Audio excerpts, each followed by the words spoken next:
presenta Cancha Completa con Marion Reimers. El viaje de 10,000 kilómetros comienza con el primer paso. Este es un primer paso. Aquí el deporte va más allá del resultado. Entendemos todo lo que lo rodea.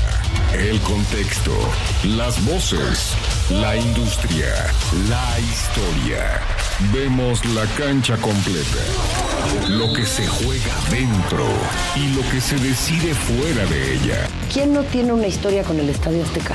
Es tierra mística. Aquí comienza Cancha Completa con Marion Reimers.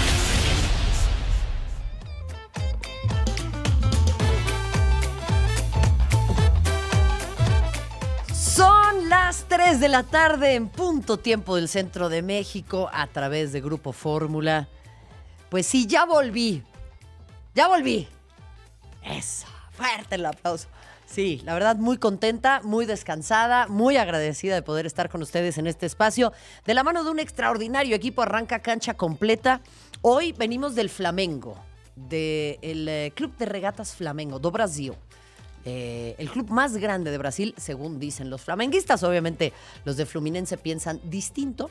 Ustedes cuéntenme, ¿será que es el club más grande de América Latina? Dicen que es el que tiene más fans junto con las Chivas. Pues todo esto y más lo podemos platicar en nuestro canal de Telegram, Cancha Completa con Marion Reimers. Vamos a tener regalos también, por cierto, ahora ya que se incorporó nuestro querido Moy. Fuerte abrazo para el Moy, al equipo. Ya vamos a tener más posibilidad de darles regalos en el grupo de Telegram. Ha sido un fin de semana muy movido y mire que, híjole, me tuve yo que morder la lengua todo el tiempo que estuve fuera, porque qué bárbaro. O sea, me voy y estalla la FIFA, el señor Infantino sigue haciendo las suyas, y además, qué respuesta de la Federación Mexicana de Fútbol, ¿no? Es increíble. Bueno, pues todo un politiquerío que vamos a tener que analizar en este espacio. Tengo a Jimena Rodríguez también, que va a estar hablándonos de tenis, por supuesto, del Masters 1000 de Canadá. Y ¿qué vamos a hacer con Carlos Alcaraz y esa lesión en la muñeca? México, que sigue siendo historia en los Juegos Centroamericanos y del Caribe. Y obviamente todo lo que tiene que ver con la FIFA, la UEFA y la disputa política en el fútbol internacional. Por lo pronto, los ecos del fin de semana, las voces más importantes que resonaron hace apenas unos días. Aquí creció el deporte, se conquistaron medallas y nacieron nuevos nombres para la historia. Hoy comienza el nuevo siglo de los Juegos Centroamericanos y del Caribe. ¡Centro arquero, remate, gol! ¡Gol! ¡México es campeón del campeonato sub-20! Dijimos que esta copa se quedaría en casa y así lo hicimos, lo luchamos. ¡Gol de América! ¡Son 10 al minuto 80! El del marcador se vio el trabajo que hizo todo el equipo. Todos muy felices y este estadio es mágico, así que nada, gracias por venir a la misión también. And that's it! Malawi, the rank outsiders, tournament debutants, 32nd best team theoretically in Africa, are through to the Women's World Cup. La bicampeona nacional de México, Romina Hinojosa. Vamos, Mina, vamos. Ay, puedo respirar. Always trying to get better and really believe in the dream, and we did it, and I'm so proud of us.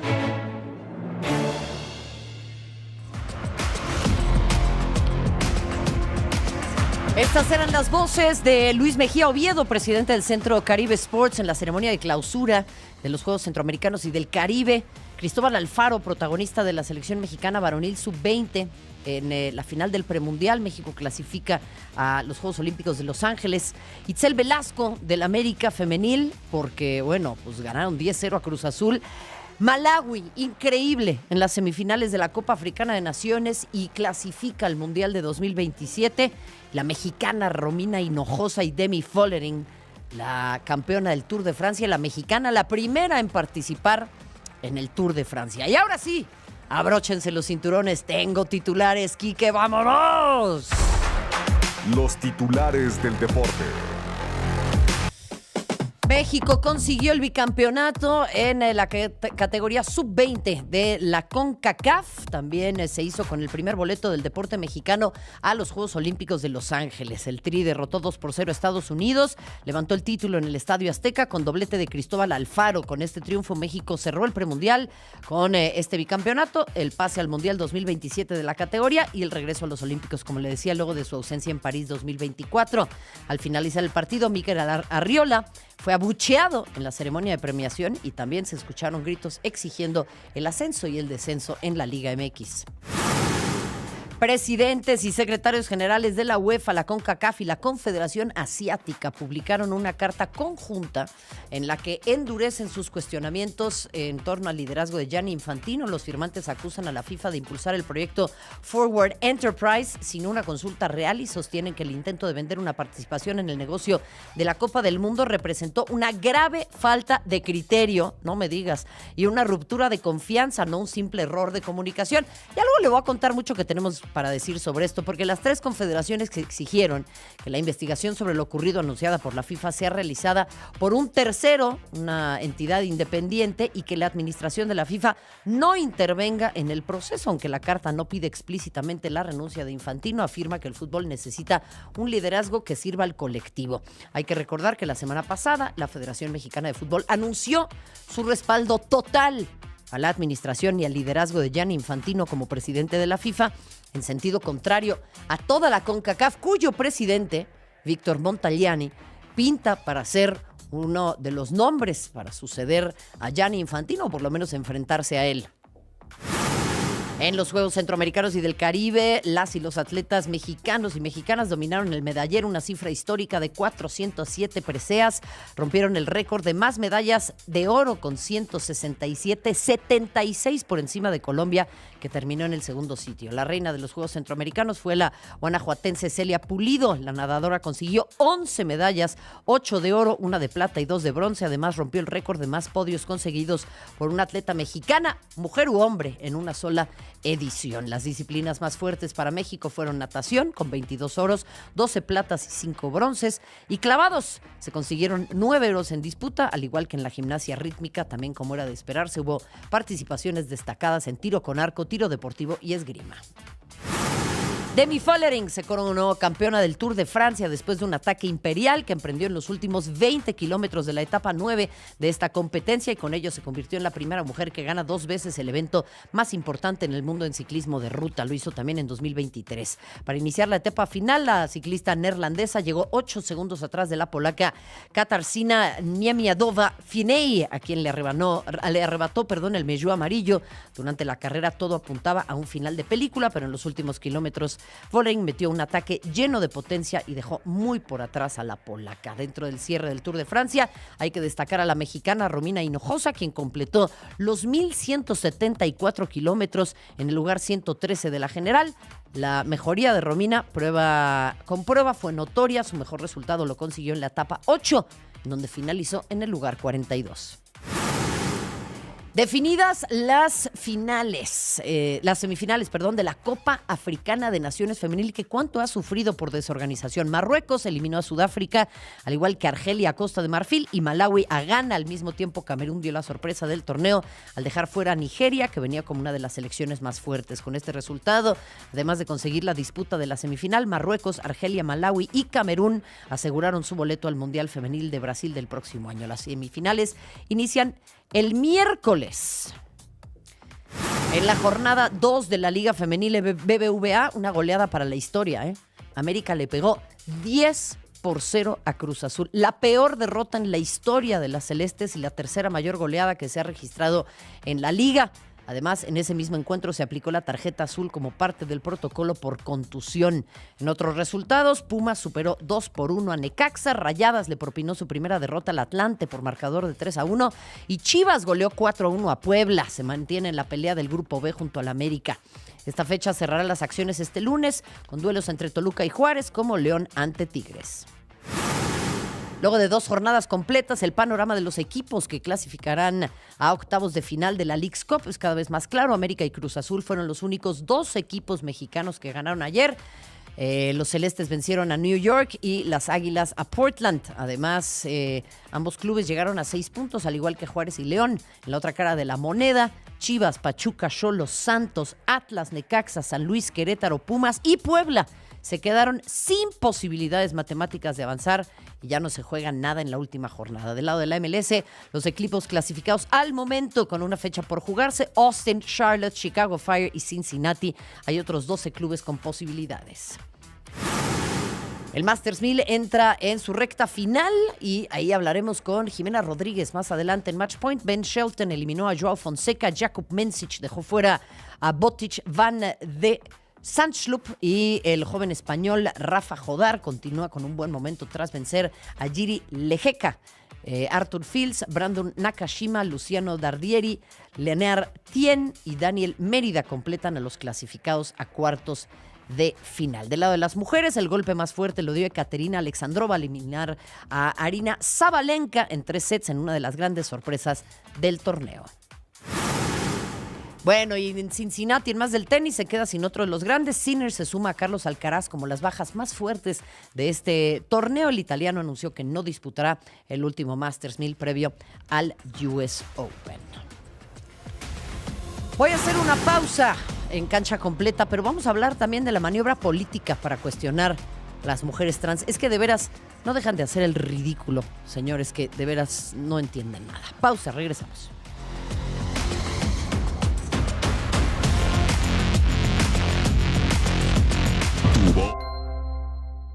Un temblor de magnitud 7,4 sacudió gran parte de Colombia, según el Servicio Geológico Colombiano, y las autoridades informaron de daños en varias ciudades como Manizales, Cali y Pereira. El temblor ocurrió a las 7:34 de la mañana, hora local, y tuvo como epicentro la localidad de San José del Palmar, en el departamento del Chocó, a una profundidad de 82 kilómetros, indicó el Servicio Geológico Colombiano en un primer boletín. El sismo se sintió en Bogotá, Cali, Popayán, Manizales, Armenia, Pereira, Medellín y otras ciudades del centro y el oeste del país, algunas con daños materiales. En Pereira, capital del departamento de Risaralda, numerosas edificaciones sufrieron importantes daños en su estructura, entre ellas el aeropuerto, y algunas se derrumbaron parcialmente. Fórmula Deportes. Renata Zarazúa será la gran representante de México en el cuadro principal del Abierto GNP Seguros en Monterrey, que se llevará a cabo del 23 al 29 de agosto en el Club Sonoma. La mexicana de 28 años llega en el puesto número 73 del ranking de la WTA. Sí, sin embargo, contará con todo el apoyo del público mexicano para que pueda buscar el título como local. Para Fórmula Deportes, Mauricio Ávila. Fórmula Deportes, el sonido de la emoción. Google DeepMind lanzó Gemini Robotics CR2, su modelo de razonamiento integrado más avanzado para robótica, que funciona como un cerebro de alto nivel para robots y permite que estos interactúen con humanos. Este modelo de razonamiento permite a los robots comprender el mundo físico y planificar tareas complejas con 91.3% de precisión al detectar el momento exacto en que ocurre un evento físico. Fue diseñado para que el robot anticipe las acciones futuras mientras las ejecuta simultáneamente, gracias a que monitorea continuamente la señal de video para supervisar su propio progreso y adaptarse si surge algún problema, y de la misma forma sabe con precisión cuándo pasar al siguiente paso. Es capaz de coordinar flotas de robots debido a que el modelo permite la colaboración para que puedan trabajar juntos en espacios compartidos y completar flujos de trabajo complejos que un solo robot no podría realizar. Soy Aide Rivera. Más detalles en radioformula.mx.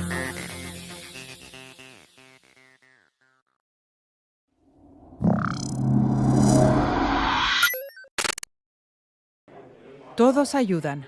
Esta familia palestina está reparando lo que quedó de su hogar después de que unos colonos israelíes le prendieran fuego tras un incidente mortal en el poblado vecino de Tel. Nos quedamos en la azotea de la casa para salvarnos en caso de ser atacados. Y entonces los vimos, eran muchos. Destruyeron autos y los quemaron, atacaron nuestras casas, arrojaron piedras, golpearon a los jóvenes. Lo que pasó ayer fue como una pesadilla, no nos lo esperábamos. Cada movimiento proveniente del asentamiento cercano de Jabhat Gilat es observado con atención. Tuvimos que cambiar de sitio varias veces porque la gente... Estamos de vuelta. Entramos directo al análisis. Cancha completa con Marion Reimers.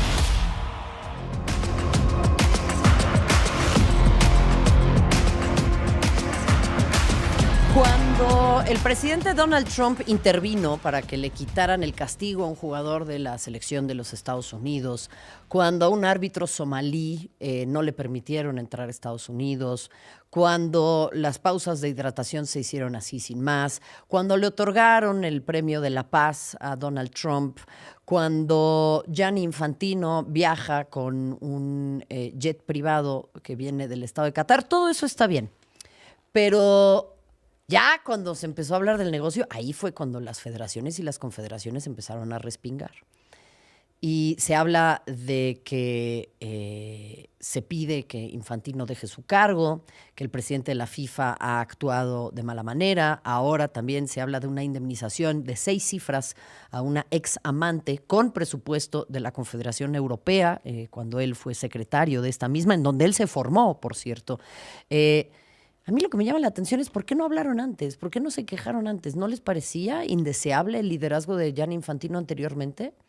Digo, eso es algo a lo que también creo que habría que prestarle atención. Es más, según reportes de la prensa británica, parece ser que la molestia de las diferentes federaciones y confederaciones no tiene que ver con que Gianni Infantino quisiera venderle parte de las acciones del Mundial y corromper así el evento deportivo más visto del planeta a través de la familia del presidente de los Estados Unidos. No, todo eso da igual. Lo que les molestó es que fuera en secreto. Eso es lo que en realidad molestó. Y a mí es en donde me llama poderosamente la atención el tema porque, vamos, yo creo que los principios no se negocian de esa forma, pero parece que en el fútbol sí. Por lo pronto hay una carta conjunta de la UEFA, de la CONCACAF y de la Confederación Asiática de Fútbol. Los africanos van a apoyar a Infantino, se lo digo desde ya, porque pues les está repartiendo una lana mediante la venta y reventa ilegal de boletos que no se puede usted imaginar. Pero había habido comunicados separados, voces que se alzaban, pero nada como esto. Y nada como lo que han hecho también la presidenta de la Federación de Noruega y la presidenta de la Federación de Gales, que son las dos únicas que han mostrado el auténtico aplomo y la valentía de pedir expresamente la renuncia de Gianni Infantino en las pláticas que tuvo la Confederación Europea de Fútbol, que es la UEFA, y de dónde viene Infantino y dónde está ahorita el mayor pleito. Escuchamos a Diego Villagómez. La presión sobre Gianni Infantino sigue creciendo y este lunes dio un giro importante. Por primera vez desde que comenzó la crisis por el fallido proyecto para vender una parte de los derechos comerciales de la Copa del Mundo, 3 de las confederaciones más importantes del fútbol mundial, la UEFA, la CONCACAF y la Confederación Asiática de Fútbol, emitieron una carta conjunta en un mensaje dirigido al presidente de la FIFA. El documento está firmado por Alexander Seferin, presidente de la UEFA, Víctor Montagliani, presidente de la CONCACAF, y Salman bin Ibrahim Al-Khalifa, presidente de la Confederación Asiática de Fútbol, así como los secretarios generales de estos organismos, aunque en ningún momento mencionan directamente a Infantino, cuestionan su forma de gobernar, aseguran que se rompió la confianza con las asociaciones y miembros que exigen una investigación completamente independiente sobre el manejo de la propuesta. Esto al considerar que no fue un simple error de comunicación, sino un grave error de juicio. La carta no llega al punto de exigir la renuncia del dirigente suizo, pero sí deja claro que el fútbol necesita un liderazgo con mayor transparencia, rendición de cuentas y respeto por los procesos internos. Es el posicionamiento más fuerte que han realizado estas confederaciones desde que estalló la polémica y marca una diferencia con los comunicados emitidos la semana pasada por la CONMEBOL, la Confederación Africana y diversas federaciones, incluida la de México, que respaldaron públicamente a Infantino. El impacto del documento aumentó horas después, cuando la Federación de Canadá y Estados Unidos manifestaron su respaldo a la carta y confirmaron que también cuentan con el apoyo de la Unión de Fútbol del Caribe Caribe y de la Unión Centroamericana de Fútbol, ampliando el bloque de asociaciones que pide cambios en la forma de gobernar en la FIFA. Con este nuevo escenario, la división dentro del fútbol mundial queda más marcada que nunca. Mientras un grupo importante de confederaciones mantiene su apoyo a Gianni Infantino, otro bloque cada vez más amplio exige reformas profundas en la gobernanza del organismo. La disputa ya no es únicamente por un proyecto comercial, sino por el rumbo político de la FIFA de cara a la elección presidencial de marzo de 2027, en la que el futuro de Infantino luce hoy más incierto que hace apenas unos días, informa para Cancha Completa Diego Villagómez.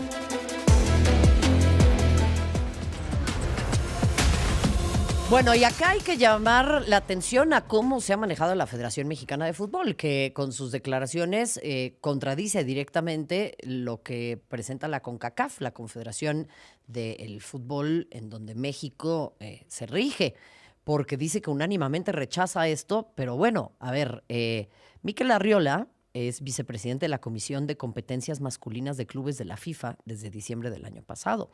Además, en el Centro de Alto Rendimiento, el edificio central se llama Gianni Infantino. Imagínese usted, ¿no había algo mejor? ¿No se le podía bautizar con algo del fútbol mexicano?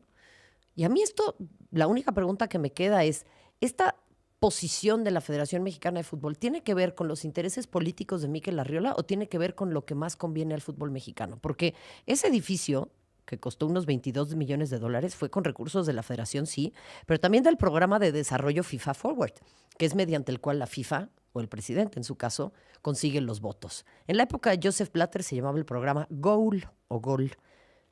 Nada más lo dejo ahí.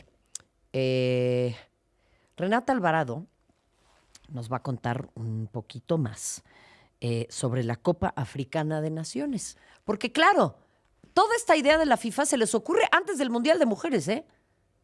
Y si quieren boicotear todas las competencias de la FIFA, las selecciones europeas no van a ir al Mundial Femenil. Pero pues el Mundial Femenil a quién le importa, ¿no? Y la Copa Africana de Naciones mucho menos. Renata Alvarado.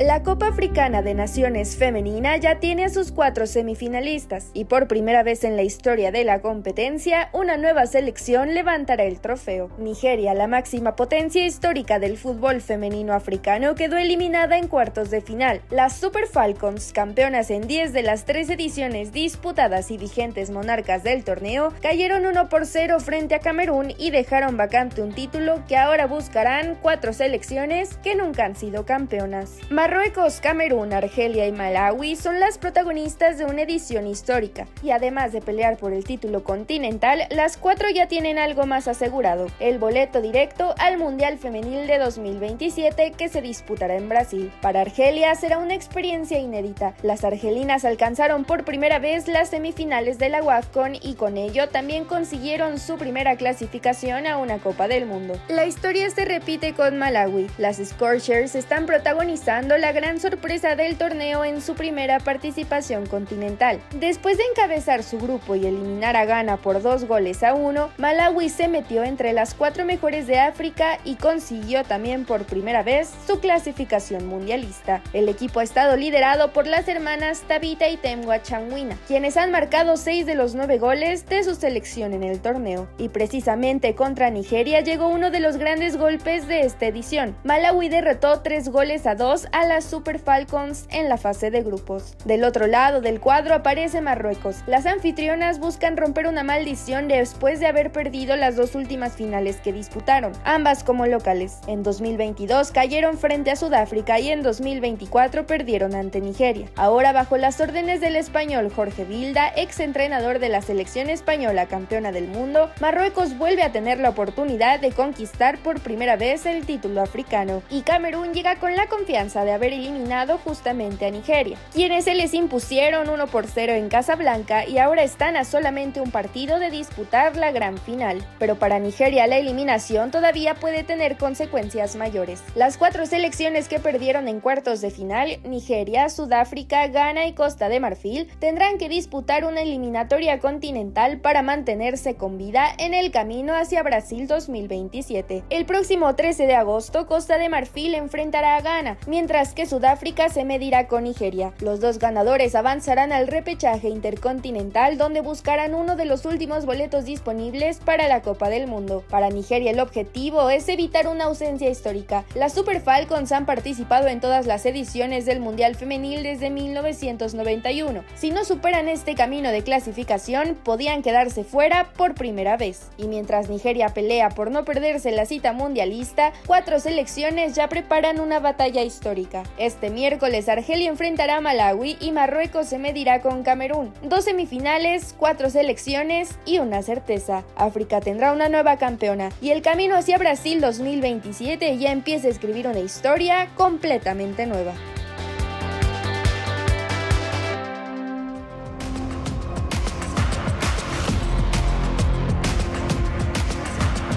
A ver, ¿y por qué le decía yo esto? Porque es inadmisible, de verdad, que un torneo como este, la Copa Africana de Naciones, donde hay una proyección de talento muy importante. Ya ha escuchado usted lo que han hecho las Chawinga, por ejemplo, con una selección de Malawi que estaba por arriba del número 150 del mundo, llegando a las semifinales de la Copa Africana de Naciones.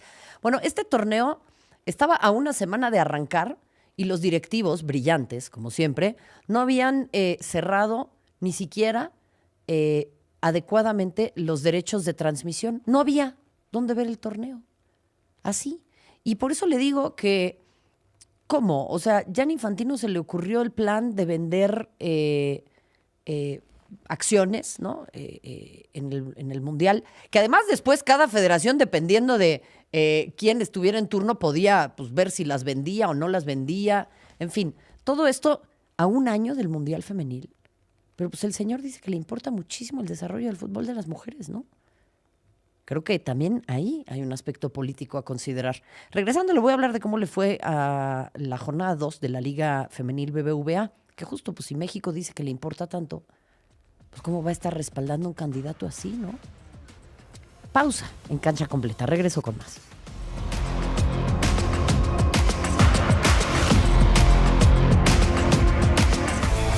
Fórmula Deportes. Anne Lee de Estados Unidos llegará al Abierto GNP Seguros de Monterrey 2026 con un récord de 17 triunfos y 19 derrotas en lo que va del año. La norteamericana de 26 años y número 31 del ranking cuenta con 2 títulos WTA en su carrera y a pesar de que la arcilla sea su especialidad, buscará sorprender en el Abierto GNP Seguros. Para Fórmula Deportes, Mauricio Ávila. Fórmula Deportes, el sonido de la emoción. Fórmula Deportes. Qué bueno que la UEFA salió y dijo, no, el fútbol es nuestro, el fútbol es de todos, no es de unos cuantos. Lo de la federación creo que tiene un enfoque, yo creo, como de participación, de socio. Seguramente hay mucha gente que dice, no, es que Mikel Arriola, no, es que en qué cabeza cabe. Sabemos todos, incluidos los 18 dueños, el número 18 y el 17 y el 16, que el número 1 de los dueños es el que manda, es el que dice. Sí hay un consenso y muchos dan opiniones, pero sabemos quién controla el fútbol desde siempre. Soy José Luis Cuevas y te espero con este y muchos temas más en la multiplataforma de Fórmula Deportes, ya sea en radio, televisión o YouTube, aquí en Grupo Fórmula. Fórmula Deportes, el sonido de la emoción.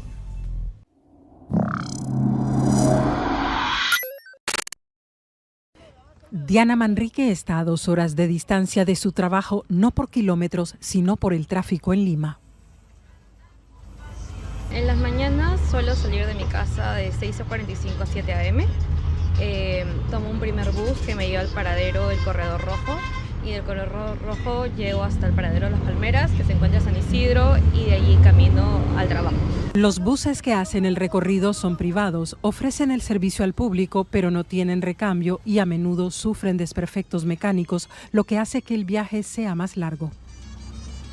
Aproximadamente 3 horas a 4 horas diarias y un costo aproximado, diríamos que como 20 soles o 22 soles diarios. También hay minivans, furgonetas y carros particulares que prestan el servicio de transporte en la ciudad. A veces tengo que hacer el paso nomás porque ya me ha tocado varias veces que hasta me han chocado el carro. Y ya mejor ya ceder el paso, manejar lento porque sales perdiendo, ni te reconocen, a veces te chocan ni te reconocen los choques, nada. Las furgonetas, minivans, taxis, colectivos o informales congestionan aún más las vías de la ciudad. Con un parque automotor que crece pero no se moderniza, como explica el experto Freddy Céspedes. Bien, el incremento de autos nuevos se ha ido dando de manera, digamos, ascendente. En los últimos años ha incrementado un 35%, pero los autos usados o de segunda se ha ido incrementando 4 o 5 veces más respecto a lo que son los autos nuevos. El regreso a casa por la noche también. Con Marion Reimers.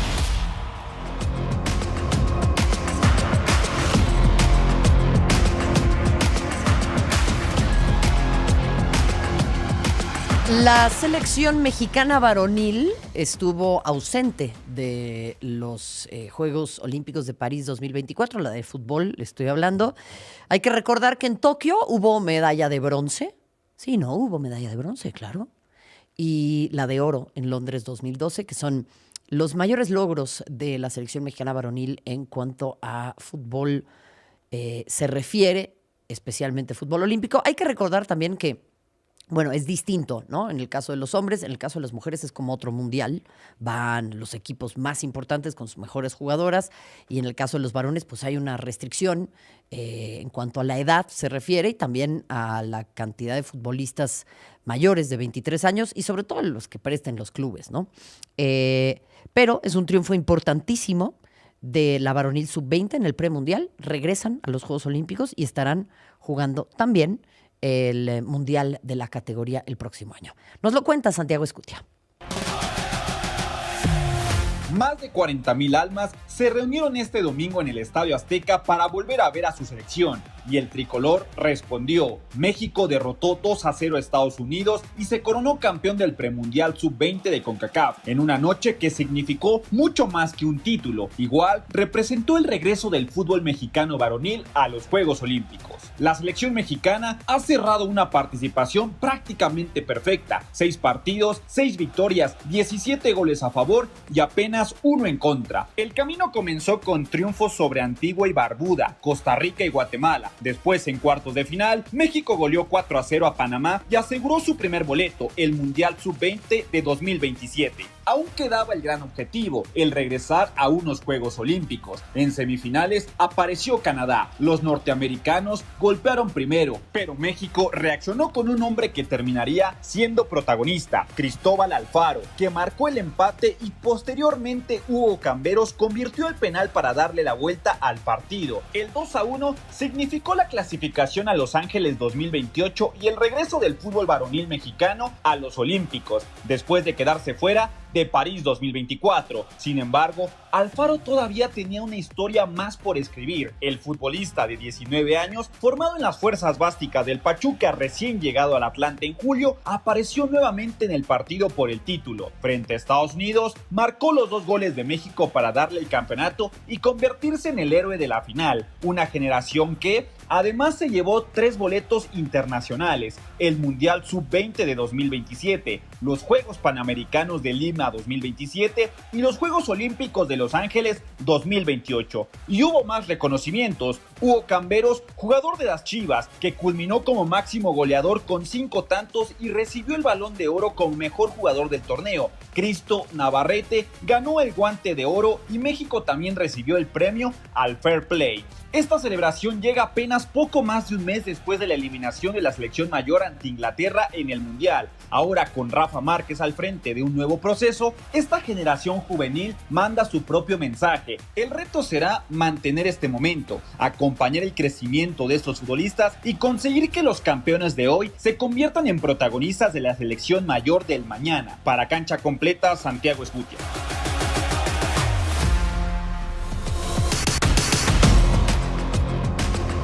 Bueno, y México en CONCACAF, en cuanto a varones se refiere, domina. Digo, no tendría que ser sorpresa porque pues el nivel está como para que México domine. Ganaron la Copa Oro, la Liga de Naciones, sub-20, sub-17 y sub-15. A nivel de clubes, Toluca es el actual campeón de la Copa de Campeones y podemos sumar también a la América Femenil, por cierto, campeona de la Conca Champions, cosa que no es menor. Y México también tiene buenas noticias, porque yo vi a mucha gente muy bajón después del Mundial y oigan, tenemos mucho para celebrar. Son los Juegos Centroamericanos y del Caribe, de los cuales México es fundador. México inventó esto hace 100 años. Y esta es una edición en donde se rompe la marca de 400 medallas. Y sí, México es potencia, pero yo creo que esto pues está bueno porque además, como nada más les van a dar beca por ganar medalla, pues ahora sí van a tener que desembolsar. Nos lo cuenta Alfredo González. 100 años después de la primera edición de los Juegos Centroamericanos y del Caribe, celebrada en la Ciudad de México en 1926, México volvió a colocar su nombre en los registros históricos de la competencia. En Santo Domingo 2026, la delegación mexicana superó por primera vez la barrera de las 400 medallas y se convirtió en el primer país en conseguirlo en una sola edición. México cerró con 407 preseas, 167 de ellas de oro, estableciendo también una nueva marca nacional de títulos en los Juegos Centroamericanos y del Caribe. El resultado le permitió terminar por tercera edición consecutiva en el primer lugar del medallero y alcanzar su título número 14 en la historia de la competencia. Dentro de esa cosecha, Celia Pulido encabezó la producción individual mexicana. La nadadora terminó Santo Domingo 2026 con 11 medallas, 8 de oro, 1 de plata y 2 de bronce, para convertirse así en la máxima medallista de toda la justa. También destacó Itzamari González con 6 oros, mientras que Marina Malpica, Beatriz Briones, Marla Arellano y Bianca Rodríguez consiguieron 5 títulos cada una. A la lista se sumaron resultados de atletas como Osmar Olvera, Juan Manuel Zelaya, Alegna González, Uciel Muñoz y Yareli Acevedo, además del oro conseguido por México en el fútbol femenil. Una edición que también cerró un círculo histórico. Los Juegos nacieron en México en 1926 y exactamente un siglo después, la delegación mexicana estableció en Santo Domingo 2026 su mayor cosecha de medallas y de oros en la historia de la competencia, informó Alfredo González.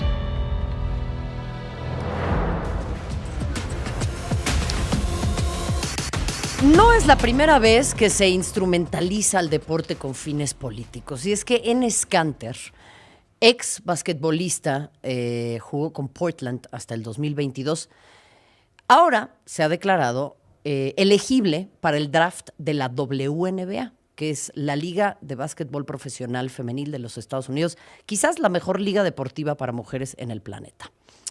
Él dice que se autopercibe como mujer, burlándose claramente de la vida y de la dignidad de las personas trans, pero además hay que decir que este hombre lleva desde el 2022 intentando hacer campaña política, insertarse en el mundo político. No ha tenido éxito y no ha tenido dinero. Y entonces utiliza esto ahora para exacerbar el odio y el discurso político en contra de la comunidad trans y de las mujeres trans, que por cierto, no hay una sola que juegue en la WNBA. Nunca ha habido alguien trans que juegue en la WNBA. Entonces, ¿para qué? Además, ahora si usted googlea WNBA, desafortunadamente no salen las brillantísimas carreras de todas las atletas que se han destacado ahí, y que vaya que son varias, sino aparecen noticias en torno a este hombre. ¿Y ustedes me quieren decir que lo que quieren es proteger a las mujeres? ¿Por qué no mejor primero protegemos al deporte femenil de tipos como estos y de el uso político, del esfuerzo de tantísimas mujeres a lo largo de décadas para posicionarse en el discurso, para que ahora, a través, además del odio, busque tener sus 5 minutos de fama? Aime Delgadillo nos cuenta lo que sucede en la Liga de Básquetbol Profesional de los Estados Unidos.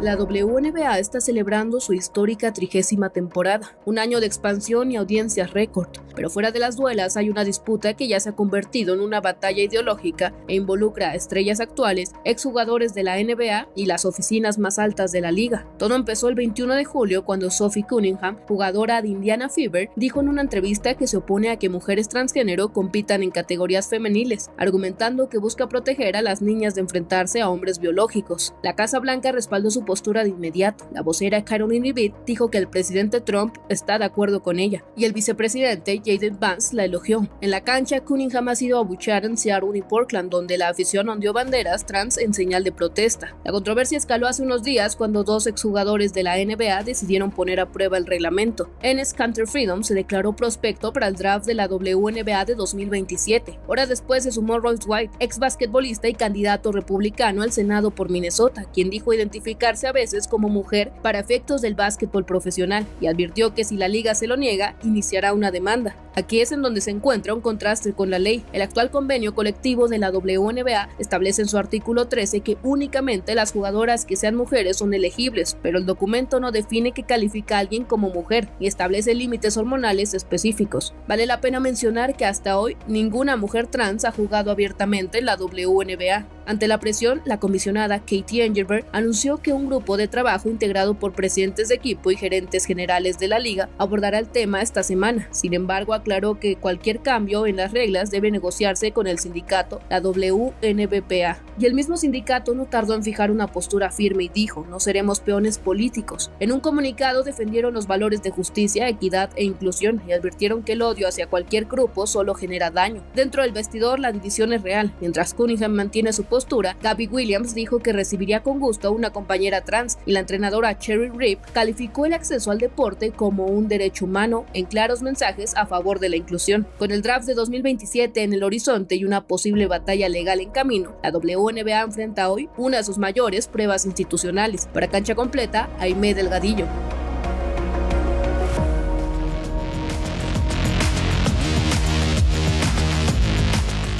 Y mire, yo creo que lo primero que habría que hacer para hablar de la participación o no de una comunidad en un deporte, pues es preguntarles, ¿no?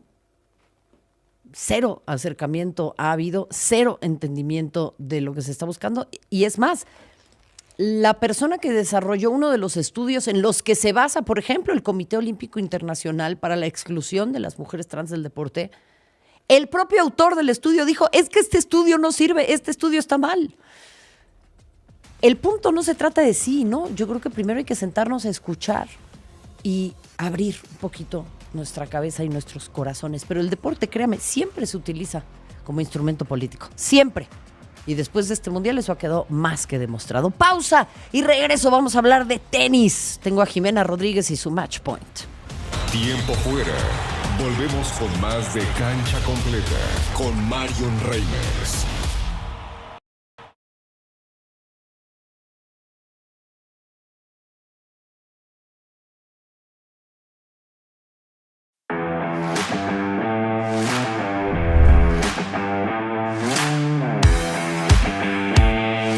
Nos vemos en Fórmula Noticias con Azucena Oresti. La mejor agenda política. Y Cluj-Napoca. Del 23 al 29 de agosto estará presente en el Club Sonoma en Monterrey para disputar el Abierto GNP Seguros 2026 y buscar así el cuarto título de su carrera. Para Fórmula Deportes, Mauricio Ávila. Fórmula Deportes, el sonido de la emoción. Algarabía, el juego de las palabras, con Pilar Montes de Oca. No hay una palabra más filosófica, más profunda y que realmente refleje lo banal y fútil de la existencia que chale, chale. Una palabra tan mexicana que va desde el caray, qué mal, ya ni modo. También lo utilizamos como sorpresa, chale, ¿no? Chale, ¿en serio renunció? O como desaprobación, chale, güey, ¿cómo hiciste eso, no? O cuando algo sale mal, chale, no pasé el examen. También es un poco esa forma de decir chale, como un poco resignación para decir que algo no salió como querías y nunca va a salir.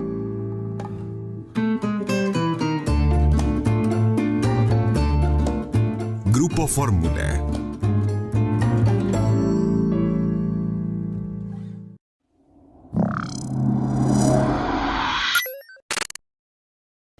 Diana Manrique está a 2 horas de distancia de su trabajo, no por kilómetros, sino por el tráfico en Lima.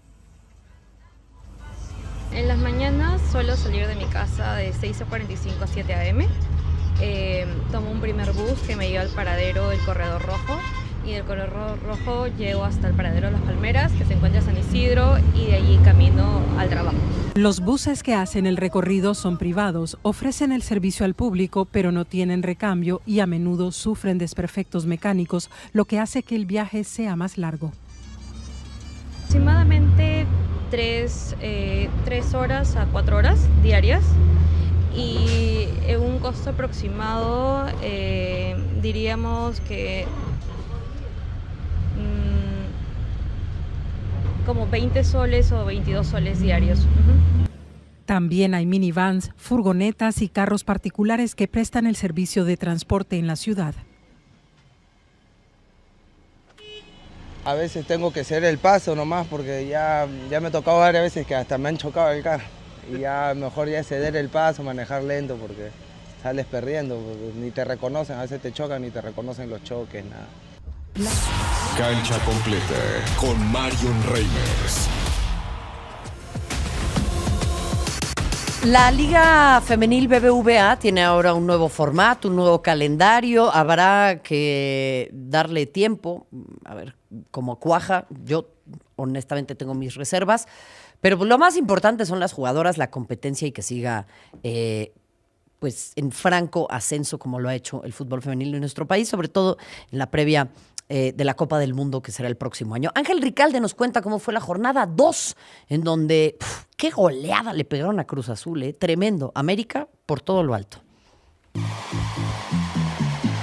En la segunda jornada de la Liga MX Femenil Apertura 2026, gran parte de los reflectores se los llevó la disputa del Clásico Joven el pasado sábado. En este, las Águilas no tuvieron piedad y sellaron un histórico y humillante marcador de 10-0 sobre la máquina. Gabriela García, Scarlett Camberos, Kimberly Rodríguez, Irene Guerrero, así como Geise Ferreira, Montse Saldívar y Priscila da Silva con dobletes, firmaron la feria de goles azul crema en el Estadio Azteca y la peor goleada para el Cruz Azul femenil en su historia. A nivel general, el 10-0 sobre las celestes representa la tercera mayor goleada en la historia de la Liga MX femenil. Las otras dos también fueron cortesía del América, un 12-1 sobre Morelia en el Clausura 2018 y un 11-0 ante Querétaro en el Apertura 2025. Cabe destacar que durante el Clásico Joven, Cruz Azul utilizó la tarjeta azul para activar el protocolo de conmoción, luego de que Liz Ángeles sufriera un golpe involuntario de Scarlett Camberos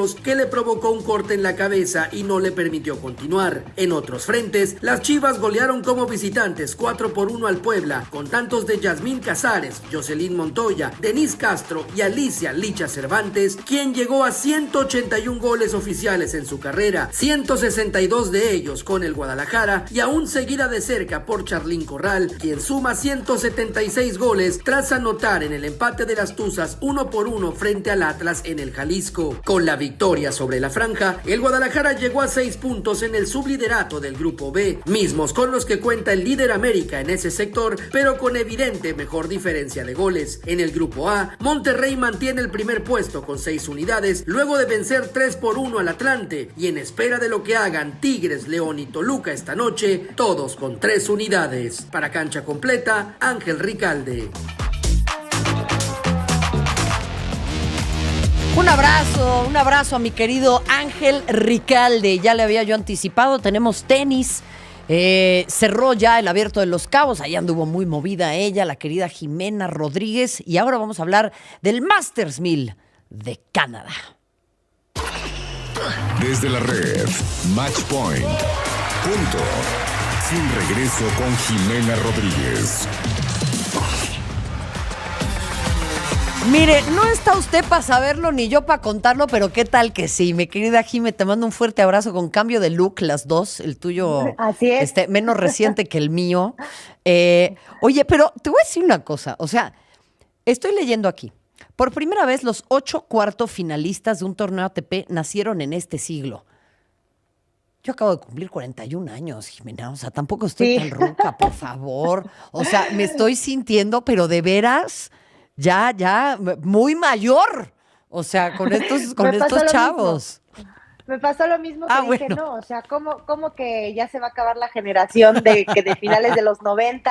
Sí, uno se pone a reflexionar con esto que estamos viendo en el cambio de tenis y bueno, en el deporte en general, Por cierto, gran look nuevo, Marion, te felicito, está muy cool. Ya estamos las dos de más güeras todavía. Más güeras todavía, hermana, exacto. Pero bueno, entrando al tenis, sí, esa creo que ha sido como lo más destacado que hemos visto en el Masters 1000 de Canadá. El circuito de ATP se disputa en Montreal, el circuito de la WTA se disputa en Toronto. Y bueno, estamos viendo el primer Masters 1000, que recuerden que es la categoría abajo de los Grand Slam, en la historia, con todos estos jugadores en cuartos de final, es decir, los últimos 8 tenistas todavía en competición, nacidos en el siglo XXI.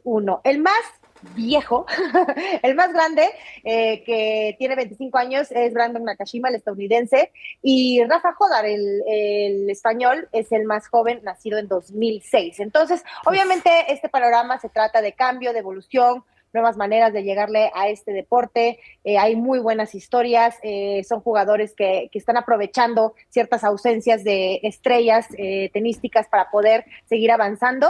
Y pues bueno, así está el panorama de la ATP, de lo que está pasando en el Masters 1000 de Canadá. Ok. Ya revisando los duelos, pues bueno, Ben Shelton se mantiene firme en defender su título y es el único top 10, además, que quedó desde octavos de final. Está buscando su cuarto título del año, eliminó sin mayores complicaciones más allá del viento a Joao Fonseca, que es otra gran promesa, obviamente, el brasileño. Ya ha ganado un ATP 500, ya alcanzó los cuartos de final en Roland Garros, pero hay una estadística que no se le está dando muy bien. Ya no es una promesa, es una realidad, pero de los 9 partidos que tiene contra tenistas top 10, solo ha conseguido ganar 2.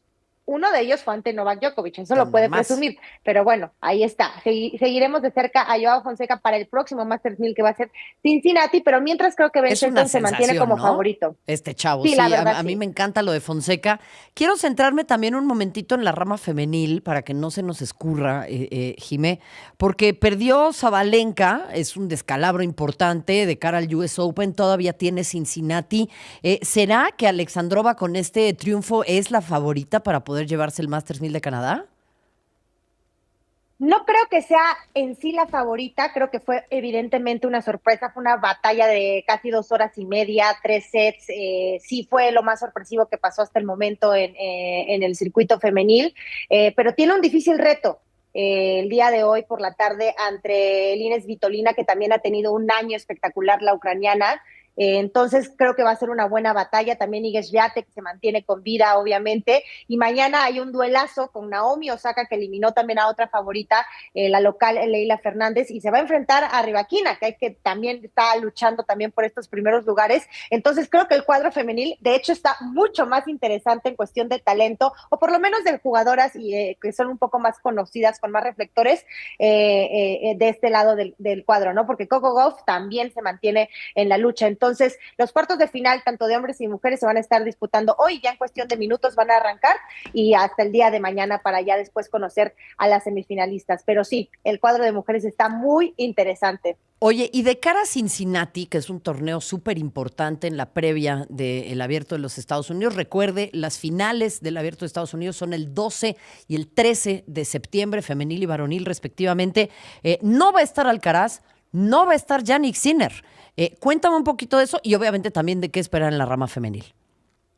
Así es, Marion. Bueno, ya desde la semana pasada, de hecho lo habíamos dicho en Cancha Completa, fue el notición, todos están siguiendo muy de cerca qué está pasando con la recuperación de la lesión en la muñeca de Carlos Alcaraz. Bueno, dio a conocer que tampoco iba a poder disputar Cincinnati, que se sigue preparando. Apenas hace por ahí del 10 de agosto empezó realmente a entrenar, ya como para competencia, porque tenía que llevar con cuidado esta lesión. Entonces no va a estar en Cincinnati, se sigue preparando para el US Open. Y ahora el italiano Jannik Sinner también dio a conocer que no va a estar por una molestia en la rodilla derecha, prefiere esperarse obviamente también al US Open. Va a perder 650 puntos ATP, pero no corre peligro su primer lugar.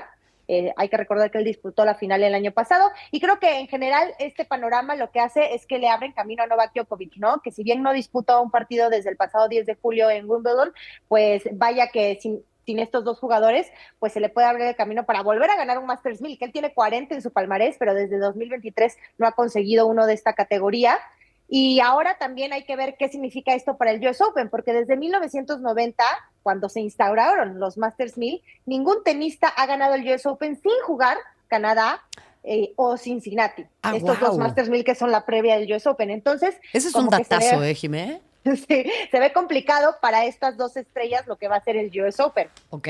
Entonces ahí queda, pero creo que va a estar muy interesante, obviamente, este Masters 1000, WTA 1000 para ver lo que se viene, obviamente, ya de cara al último Grand Slam del año. Y Marion, nada más rápidamente para dar una actualización a todo lo que ha pasado en la polémica de esta prueba que se va a hacer de test en la WTA desde el 21 de julio que se instauró, que fue muy polémico porque ahora se tiene que hacer este estudio que lo hablamos en este espacio para ver si las mujeres tienen el gen y poder determinar si tienen una hormona, con eso una prueba que el propio autor de la prueba dice que no sirve. Exacto. Bueno, ya salieron varias voces porque se les ha preguntado en estas conferencias a las tenistas y bueno, Sabalenka, Coco Gauff, en su mayoría pues dicen que creen que es más justo para el Tour, pero que no está bien cómo se ha llevado el tema porque obviamente se ha aprovechado para atacar a la comunidad trans, ¿no? Y que definitivamente se cae en la línea de lo discriminatorio con este test, pero que también entienden que es algo que puede ser justo para las mujeres y sobre todo creo que fue la postura de Sabalenka un poquito la más polémica, ¿no? Sí, mucho más fuerte en ese sentido. A ver, a mí me encantaría que, pues, primero protegieran las mujeres de otras cosas, ¿no? Por ejemplo, no sé, de los Alexander Zverev, de los Tsitsipas, de los padres golpeadores, ¿no? De los entrenadores acosadores. Claro, pero ahí, obviamente, pues eso es porque quieren ganar dinero, ¿no? Sí, siempre se instrumentaliza a las mujeres políticamente. Jimena, te mando un fuerte abrazo. Muchas gracias. Gracias, Marion. Ahí estamos a la orden del día. Ahí estamos a la orden con la gran Jimena Rodríguez y su Match Point. Una mexicana que emprende aventura en Europa, por cierto, la defensa Gabriela Álvarez, de 30 años de edad, nueva jugadora del Granada, esta temporada ya en España. Llega como agente libre, finalizó su etapa con Querétaro. Y bueno, pues hay partido el día de hoy a las 18 en la Liga Femenil BBVA, Toluca contra Juárez, a las 19 León contra Tigres, en el Masters 1000 de Canadá, en Toronto, Iga Swiatek contra Diana Schneider ahorita a las 5 de la tarde, y Ekaterina Alexandrova contra Elina Svitolina en la rama de las mujeres. Ahorita ya arrancó Jodar contra Arthur Fields y después Darderi contra Nakashima. A nombre de Moisés Pérez, de Quique González, de Carlos Pérez, de todo este extraordinario equipo, mi nombre es Marion Reimers. Estoy feliz de estar de vuelta con ustedes en este espacio. Mañana, cancha completa en punto de las 15 horas tiempo del Centro de México. Y yo, como siempre le digo, gracias por tanto, perdón por tan poco. Pásela bien.